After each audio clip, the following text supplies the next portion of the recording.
Bonsoir à toutes et à tous et merci d'être avec nous dans le programme du soir sur New World Info. Dans le décryptage de l'actualité ce jour, nous évoquons le Burkina Faso où un référendum constitutionnel se tiendra le 24 mars 2019. Le référendum constitutionnel devant donner naissance à un régime semi-présidentiel se tiendra au Burkina le 24 mars. La Commission électorale nationale indépendante a fait l'annonce. Le président de la CENI, Newton Ahmed Barry, annonce le lancement prochain d'une révision du fichier électoral dans la perspective du référendum prévu donc pour le 24 mars. On va évoquer le sujet même de ce référendum avec Mamadou Diouf, notre éditorialiste. Bonsoir Mamadou Diouf. Bonsoir Samuel. Alors est-ce que ça veut dire, puisqu'on connaît la date, ce sera le 24 mars 2019, que le test constitutionnel c'est fini, il est prêt? Oui, le texte est déjà prêt. Il ne faut pas oublier que cette question date d'il y a très longtemps. De sorte que même l'ancien président de l'Assemblée nationale, le doyen Salif Diallo, en avait parlé plusieurs fois avant son décès. Et il y a un texte qui était là, qui avait été très longuement discuté, où je me rappelle même, il avait eu sa formule. Les gens lui disaient, qu'est-ce qu'on va faire? Est-ce que c'est un régime semi-présidentiel? Est-ce que c'est un régime semi-parlementaire? Il disait, ce qui est important, ce n'est pas qu'on lui donne un nom. Ce qui est important, c'est qu'on s'entende sur ce qu'on va faire. Ce qui est important, c'est que plus personne ne puisse abuser du pouvoir au niveau du Burkina Faso. Je crois que ça montre que la discussion a été longue là-dessus. Et actuellement, ce qui restera, c'est de permettre aux populations d'abord de bien comprendre de quoi il s'agit, de bien comprendre le bien fondé pour que les référendums soient un vrai référendum. Parce que malheureusement, les référendums sont transformés en élections de personnes. On suit une personne qui dit oui, on suit une personne qui dit non, alors qu'ici, on parle de constitution. Dans le principe, c'est le texte fondamental d'un pays. Quand on le vote, il faut le faire avec le plus de lucidité possible pour donner à ce texte, à la limite, 25 ans de vie, au lieu que ça soit changé comme on le voit dans nos pays pratiquement tous les 5 ans en fonction des présidents. Est-ce qu'au niveau de la classe politique, il y a consensus autour du texte? Pas autour de tous les éléments, mais il y a un élément dans le texte qui intéresse tout le monde. La question de la limitation des mandats, que les gens veulent bloquer parce que le Burkina a eu des problèmes. C'était lié à cette question, donc on comprend pourquoi les populations, les politiques, tout le monde insistait sur cet aspect-là. Il y a un autre élément également qui intéresse les gens, c'est que le président va pouvoir être destitué par la Cour suprême. Par la Cour constitutionnelle, parce qu'il parle de Cour constitutionnelle. Ici, on voit carrément une leçon qu'on tire de l'insurrection, puisqu'on était arrivé à un moment où les gens n'en voulaient plus par rapport au président de la République, mais il n'y avait pas d'instrument suffisant pour pouvoir donner une alternative. C'est ça qui a amené l'insurrection. Sur ça, pratiquement, tout le monde est d'accord. Maintenant, sur le type de régime politique, c'est un débat pas seulement dans nos pays africains. Est-ce qu'il faut un régime parlementaire? Il y en a qui étaient pour. Moi, je me demande, est-ce qu'en Afrique, nous sommes capables de gérer un régime parlementaire? Parce qu'avec nos transhumances, les députés qui changent de camp, dès que la majorité va changer, il va falloir refaire des élections. Est-ce que nous avons les moyens d'organiser même nos élections à date? À plus forte raison de multiplier des élections quand le Parlement fait tomber un Premier ministre, parce que c'est ça également le régime parlementaire, ou bien quand le pouvoir qui était le Premier ministre, son parti, perd la majorité au niveau de l'Assemblée, il faut également perdre le poste de Premier ministre, il faut organiser des élections. Est-ce qu'on en a les moyens? Je crois que c'est très bien de faire une réflexion politique, c'est très bien de faire une réflexion sur le plan juridique, mais il faut également qu'on reste réaliste pour que le régime qu'on va mettre en place, qu'on ait les moyens financiers d'assumer son fonctionnement. Et je crois que c'est pourquoi le Burkina s'est mis dans le semi-présidentiel, bien que beaucoup de gens étaient tentés par le régime parlementaire. Le coût risque de ne pas être supportable pour le pays. Alors, si la classe politique semble être assez d'accord sur un certain nombre de points, est-ce qu'on a consulté la société civile? Oui, dans la commission, parce qu'il y a une commission qui a travaillé d'abord avant que le texte ne soit déposé au niveau de l'Assemblée. Et même avant que cette commission ne travaille, si on fait l'histoire, pendant même que le président de la République, Blaise Compaoré, était là, il y avait des groupes de société civile où il y avait des juristes très connus qui ont beaucoup participé à cette bataille et qui se retrouvent aujourd'hui dans des postes de contrôle du gouvernement et autres. qui avait déjà fait un travail en disant que un des problèmes du pays, c'est la Constitution. Et ils avaient fait un projet de Constitution en tant que société civile, en tant que juriste, sans pour autant mêler les partis politiques en disant voilà une offre pour le pays. Donc cela veut dire que la discussion date de fort longtemps. Et même en 2009, là, cette question avait été abordée à l'époque, bien que ça n'avait pas eu un aboutissement comme les gens le souhaitaient. Alors maintenant, on a choisi le 29 mars pour consulter le peuple. Entre-temps, y aura-t-il un travail de dissémination, d'explication autour du test? En tout cas, c'est ça un référendum. Quand on dit référendum, on vote oui ou non pour la Constitution. Ce n'est pas oui ou non pour une personne. On ne vote pas pour une personne, on ne vote pas contre une personne.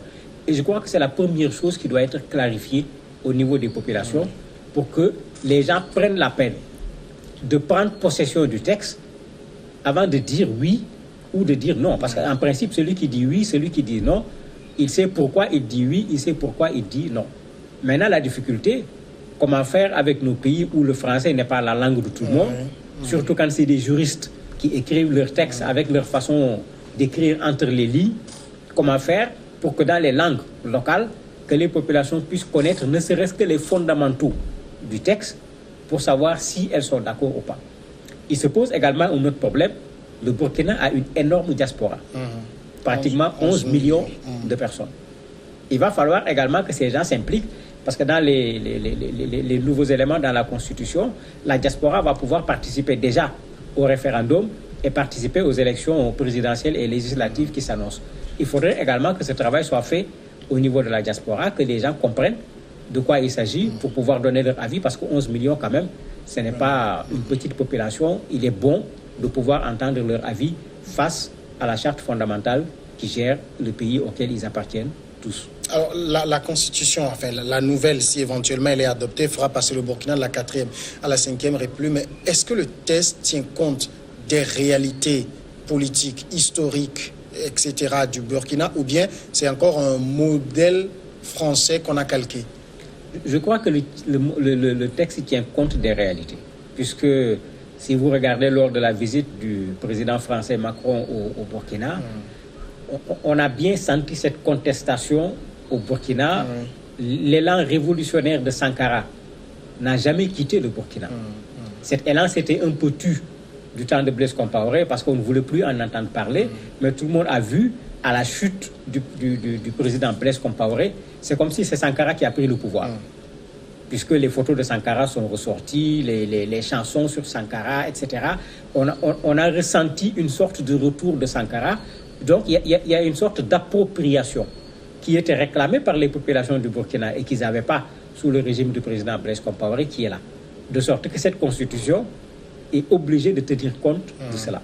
Mais il faut reconnaître également que nous sommes dans les pays francophones en quelque sorte tributaires du système juridique français. On ne va pas pouvoir s'en départir aussi facilement et de façon totale en mettant en place une constitution, parce que même nos constitutionnalistes, de façon générale, ils ont été formés par le système juridique français. Mais je sais que les Burkinabés, depuis toujours, ont toujours eu cette fierté de vouloir être des Burkinabés, comme le disait le président Thomas Sankara. Ils feront tout pour que la constitution, même si elle s'inspire d'un autre pays ou d'autres pays, puisse être une constitution du Burkina Faso.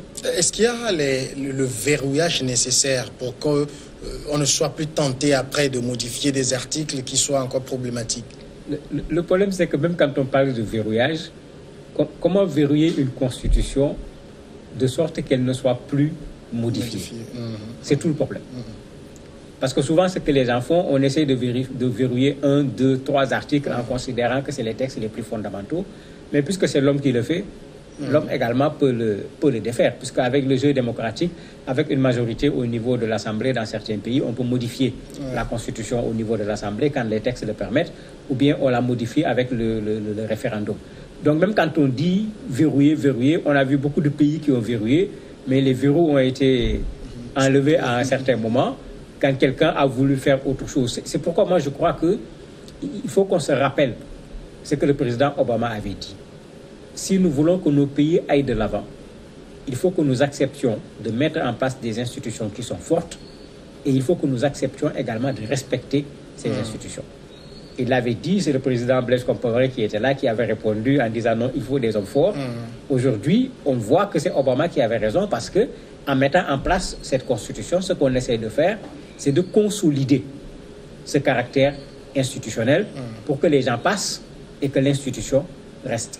Et malheureusement, beaucoup de pays africains ne l'ont pas réussi jusqu'à ce jour. Est-ce qu'il ne va pas se poser la question si éventuellement la Constitution est adoptée le 24 mars 2019 du sort, parce que les constitutions en fait remettent les compteurs à zéro. Est-ce que c'est réglé? Bon, je dis que pour le Burkina, le problème ne se posera pas parce que tout ce que le Burkina a connu est en partie lié à cette question de 2 ou de 3 mandats.